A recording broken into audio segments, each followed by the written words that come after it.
এটা সিনেমার কোনো দৃশ্য নয়, প্রকৃতির তাণ্ডবের এই এক ভয়ঙ্কর রূপ। বাতাসের ঝাপটায় খণ্ড খণ্ড হয়ে পড়ছে দানবের মতো গাছগুলো। মাটি ফেটে বেরিয়ে আসছে প্রকাণ্ড গাছের শেকড়। তীব্র ঝড়ো হাওয়া এবং ঘূর্ণিঝড়ের কবলে পড়ে বিশাল বিশাল গাছ মুহূর্তের মধ্যেই তাসের ঘরের মতো ভেঙে পড়ছে। কোথাও রাস্তার পাশে থাকা বড় গাছ ভেঙে চলন্ত গাড়ির সামনে পড়ে অল্পের জন্য প্রাণে বেঁচে যান চালকরা। আবার কোথাও পার্কিং লটে সারিবদ্ধ পাম গাছ উপড়ে পড়ে ক্ষতিগ্রস্ত হয়েছে দামি দামি গাড়ি। আবাসিক এলাকাতেও ঝড়ের প্রভাব ছিল ভয়াবহ।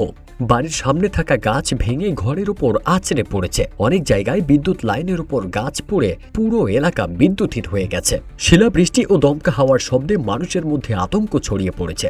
ভাইরাল হওয়া এসব ভিডিও আবারও মনে করিয়ে দিয়েছে প্রকৃতির কাছে মানুষ কতটা অসহায়। শিলাবৃষ্টি আর দমকা হাওয়ার শব্দে ঘরের ভেতরে ও বাইরে থাকা মানুষগুলো চরম আতঙ্কে পড়েছে।